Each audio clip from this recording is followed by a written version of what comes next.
और भाई कल रात को हुई है तगड़ी वाली बारिश, तो ये देखो गाड़ी भी पूरी भीगी पड़ी है एंड साथ ही साथ में ठंड भी बढ़ गई है। तो चलो अब आपको ना मैं हमारे गाइड से मिलवा देता हूँ एक बार। तो जी ये है हमारे गाइड जो अगले 7-8 दिन हमारे साथ भूटान में रहने वाले हैं और जिनके साथ हम पूरा भूटान एक्सप्लोर करेंगे। So can you give your introduction? Okay, thank you so much. First of all, I would like to thank you for coming in our country. I have studied about you. I knew about you. Oh, okay. Just 2 to 3 days back. You are a great blogger, come YouTuber, and my name is Kunzang Tenzin. I'm a culture guide in Bhutan. So I usually used to take all the guests and explore the culture heritage of Bhutan and even the foods and everything. Okay. So thank you so So much. do you understand Hindi? Yeah, I understand Hindi and I speak a little bit also. Okay okay. तो भाई अब आगे की journey करेंगे इन्हीं के साथ ही mainly. और आइटनरी में हमारी है एक थिम्पू, पारो और पुनाखा, और एक और जगह है वैली करके कुछ, उसका नाम मेरे को याद नहीं आ रहा, तो वो मैं बताऊंगा एक बार जब जाएंगे हम। फिलहाल अभी चलते हैं बॉर्डर पे और वहाँ पे सारे डॉक्यूमेंट्स सबमिट करके अपना बनवा लेते हैं। कितनी देर लगेगी टोटल?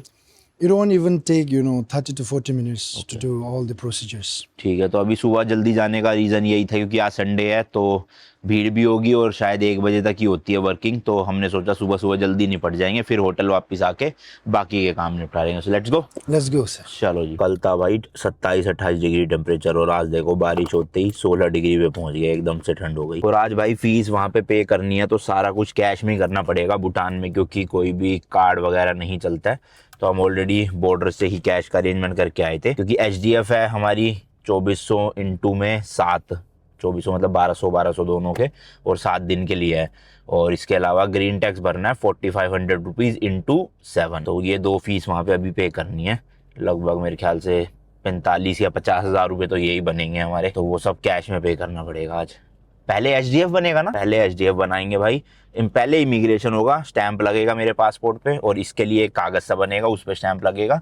देन इमिग्रेशन के बाद हम HDF कर बनवाने जाएंगे। देन फिर HDF के बाद ग्रीन टैक्स होगा और उसके बाद हम फिर ड्यूटी फ्री से भी कुछ भी ले सकते हैं एक बार HDF बन जाए।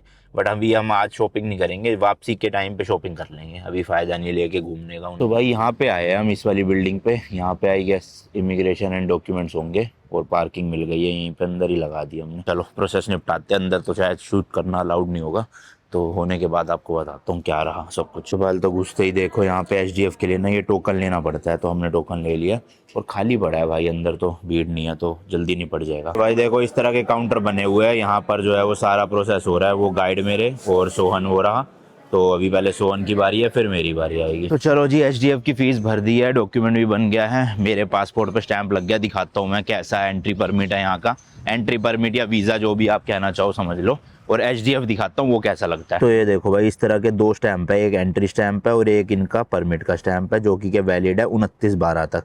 तो हमने जो आइटनरी दी है एग्जैक्ट उसी दिन के हिसाब से बना के दिया है, और इसको हम एक्सटेंड करवा सकते हैं वैसे तो थिम्पू से, बट ज़रूरत पड़ेगी नहीं, हो जाएगा अपना काम इसमें। एंड ये देखो भाई इस तरह का बनता है HDF, यहाँ मनी रिसिप्ट है। तो 7 नाइट्स का जो है वो हमारा स्टे होने वाला है, तो इसलिए 8400 रुपीज़ पर पर्सन लगा है। तो दोनों लोगों का हुआ है, सोहन का भी मेरा भी। अब मेरा तो स्टैंप जैसे लग गया पासपोर्ट पे, बट सोहन के पास पासपोर्ट नहीं था, तो इसका देखो इस तरह का एंट्री परमिट बना है और इसमें जो है वो स्टैंप मार के दिया गया है। तो इसको संभाल के रखना पड़ेगा, मतलब समझ लो जितना ज़रूरी पासपोर्ट है ना इस ट्रिप में, उतना ही ज़रूरी सोहन के लिए डॉक्यूमेंट है, क्योंकि एक हो गया तो फिर दिक्कत हो जाएगी, तो इसलिए सब कुछ अच्छे से रखेंगे।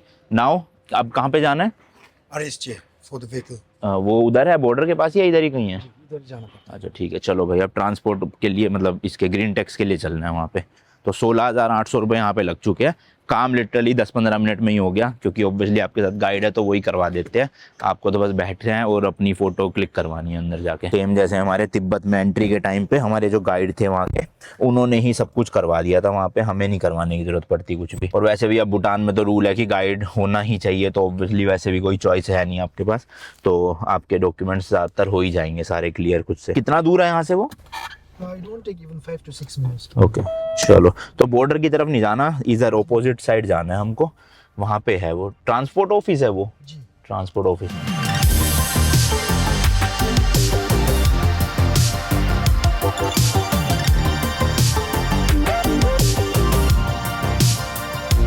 तो जी ये है यहाँ का रोड एंड ट्रांसपोर्ट डिपार्टमेंट। तो यहाँ से हमारा जो है वो बनेगा, क्या बोलते हैं, रोड एंड ट्रांसपोर्ट ना, road safety transport authority. Road safety transport authority. तो यहाँ से जो है अपना ग्रीन टैक्स कटेगा, पे करना है। और यहाँ पे ना आप देखोगे कि जितने भी पार्किंग स्पॉट्स है ना, हर जगह पे प्रॉपर मार्किंग करी हुई है भाई, ऐसे नहीं कि मार्किंग मिट गई हो। ये देखो हर एक जगह पे प्रॉपर मार्किंग है, और मार्किंग के अकॉर्डिंग ही आपको अपनी गाड़ी लगानी है। तो ये है जी सामने बिल्डिंग, आरटीओ डिपार्टमेंट कह सकते हो, हमारे जैसे इंडिया में होता है, तो वहीं पे ही ग्रीन टैक्स कटेगा। तो भाई यहाँ तो बस भी यहीं से चल रही है, ऐसे लग रहा है जैसे बस स्टैंड भी यही हो, बाहर खड़ी हुई है बस। पता नहीं, हम तो खैर पब्लिक ट्रांसपोर्ट यूज़ कर नहीं सकते, गाइड होते हैं हमारे साथ, क्योंकि या तो हमें अपनी गाड़ी लानी पड़ेगी या फिर गाड़ी प्राइवेट हायर करनी पड़ेगी। यहाँ की बसेस वगैरह में अब आप घूम नहीं सकते हो, वो सिर्फ लोकल लोगों के लिए एक तरह से। अब साइड चलो जी ऊपर चलते हैं। तो ये देख लो भाई, डॉक्यूमेंट्स की लिस्ट लगी हुई है यहाँ पे, जो मैं आपको ऑलरेडी बता चुका हूँ। और ये देखो NY से आपका बिना हेलमेट के चालान कट गया 750 रुपये, मतलब NU मतलब इंडिया के भी सेम ही है। और इनवाइस आपका तो दारू पी के चला रहे थे, 1750 रुपये का कट गया। यहाँ तो भाई एक ही बिल्डिंग के अंदर सब कुछ है, देखो ड्राइविंग स्कूल भी है, सामने नंबर प्लेट्स का भी है, ठीक है, और कोर्सेज वगैरह भी करवाते हैं ये, बाकी RTO वगैरह भी यहीं कटता है। तो एक ही बिल्डिंग में सब कर दिया इन्होंने जुगाड़ घुसा के। पर लोग भाई काफ़ी अच्छे हैं, मतलब आप हमारे गाइड ही देख लो कितने सॉफ्ट स्पोकन है, मतलब थोड़े तहजीब से बात करते हैं लोग यहाँ के। और ड्राइविंग का तो मैंने आपको दिखाई दिया कि कितना बढ़िया है ड्राइविंग का सीन यहाँ पे, मतलब ना हॉर्न बजाना, ना ओवरटेक करना फालतू का, ना चिक चिक बाजी, समझ रहे हो ना, मजे आते हैं ऐसी कंट्रीज में ड्राइव करने के। तो भाई जो ऑफिसर बनाते हैं ये कार का परमिट, वो अभी तक आए नहीं है, तो उनका नंबर दिया है यहाँ के गार्ड ने। हमारे गाइड जो है वो पूछ रहे हैं, लेट्स सी आएंगे कि नहीं आएंगे। अगर वो आए नहीं तो भाई पोपट हो जाएगा, आज का दिन भी वेस्ट चला जाएगा, और जो HDF की फीस भरी है एक दिन की, वो भी वेस्ट जाएगी। बाकी एक और चीज़ पता चली, यहाँ पे जो मोबाइल नंबर है ना भाई, उसका कोड है +975, और जो मोबाइल डिजिट्स है ना वो सिर्फ 8 डिजिट ही है भाई। उसके वजह से अपने इंडिया में क्या +91, उसके बाद 10 डिजिट का नंबर होता है सबका, पर यहाँ पे भाई +957 तो कोड है 3 डिजिट का, और उसके बाद 8 डिजिट ही सिर्फ नंबर है यहाँ का। तो पॉपुलेशन कम है ना, मतलब 10 लाख से भी कम लोग रहते हैं पूरे भूटान में, तो इसलिए इन्होंने 8 डिजिट के नंबर चूज़ कर लिए, क्योंकि सबका काम हो जाएगा। अपने इंडिया में पॉपुलेशन इतनी है, सिम कार्ड भी इतने हैं, इसलिए 10 डिजिट भी अब मुझे लग रहा है कम पड़ने वाली है। एंड भाई जैसे अपने हरियाणा में या हिमाचल रोडवेज अलग अलग स्टेट की रोडवेज होती है, उसी तरह से ये है भूटान ट्रांसपोर्ट सर्विस, यानी भूटान रोडवेज।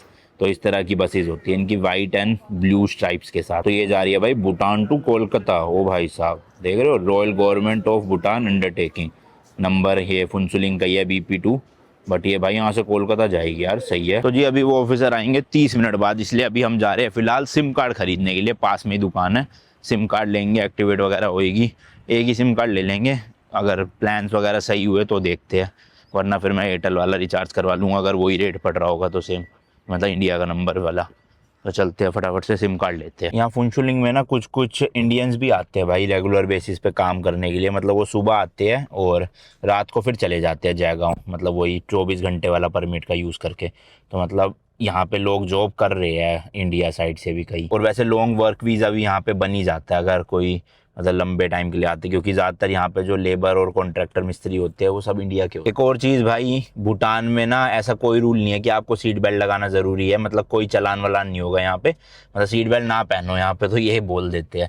और इंडिया में भी शायद होता है कि हिल स्टेशन पे ऐसे ना कंपलसरी नहीं होता सीट बेल्ट लगाना, क्योंकि इन केस ऑफ कुछ एक्सीडेंट होता है या गाड़ी खाई में जा रही होती है, तो फटाफट से आप सीट बेल्ट ऊपर ना फटाफट से आप सीट बेल्ट खोल के कूद सकते हो गाड़ी से, तो शायद इसलिए, कंफर्म नहीं हूँ मैं।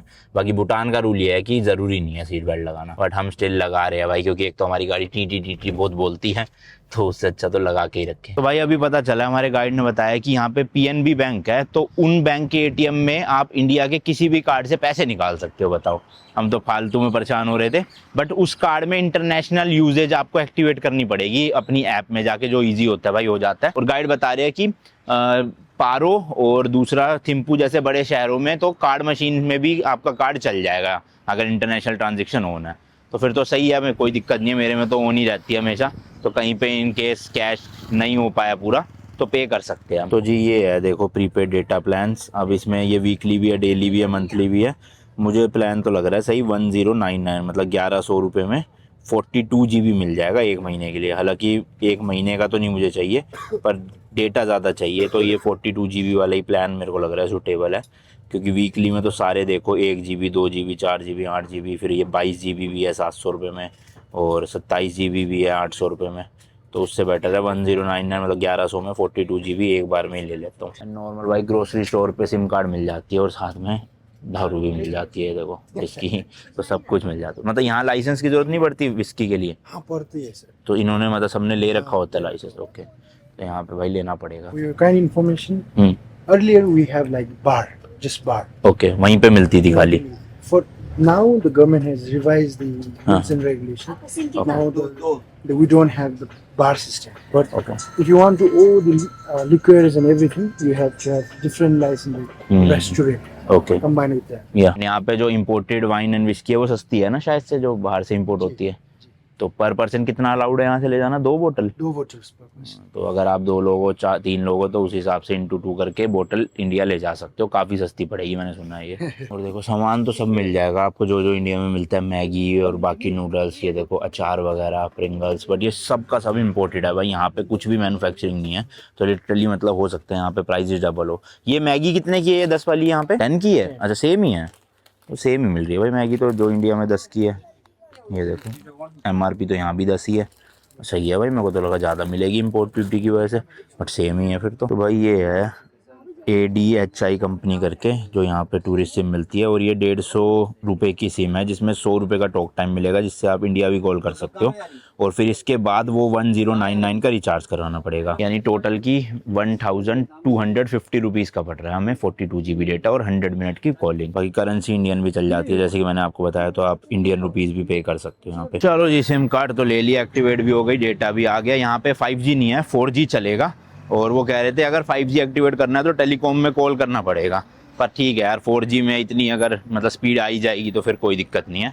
और मैंने डेटा ज़्यादा इसलिए डलवा लिया, कभी कभी भाई कुछ अर्जेंट फाइल भेजनी पड़ती है व्हाट्सएप पे या ड्राइव पे किसी ब्रांड को, और वाईफाई होता नहीं है उस टाइम पे, तो कम से कम 40 GB फ़ोन में होगा तो वो उसके काम आ जाएगा। यूट्यूब वगैरह नहीं देखूंगा इससे, मतलब वाईफाई होटल में तो मिल ही जाएगा, रास्ते में अवॉइड करूँगा देखना ये चीज़ें, बस गूगल मैप के काम आ जाया करेगा ये। और दूसरा अपना किसी को कुछ फाइल भेजनी हो तो उसके काम आ जाएगा।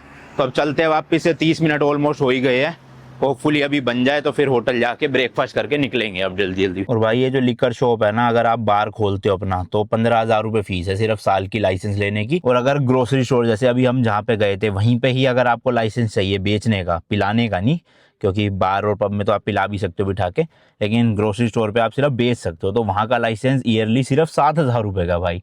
मतलब इतने सस्ते लाइसेंस है। और इंडिया में देखो भाई, मतलब मुझे एग्जैक्ट तो नहीं पता, पर हाँ अच्छे खासे पैसे लग जाते हैं लाखों में लाइसेंस लेने के लिए। वो तो ठेकों के लिए ना, जो उसमें रेस्टोरेंट्स और उसमें पिलाते हैं ये लोग, उसमें शायद लाखों में है। कितने का किसी को पता हो, नॉलेज हो तो कमेंट्स में ज़रा बताना अमाउंट भाई कितना है।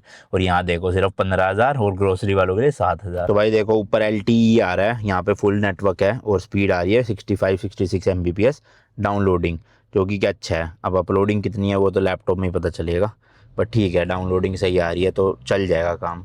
बस ये नेटवर्क आने चाहिए सब जगह। जैसे कि मैंने बताया था भाई, पार्किंग यहाँ पे ऑलमोस्ट हर जगह पेड ही है, कहीं पे भी फ्री नहीं मिलेगी।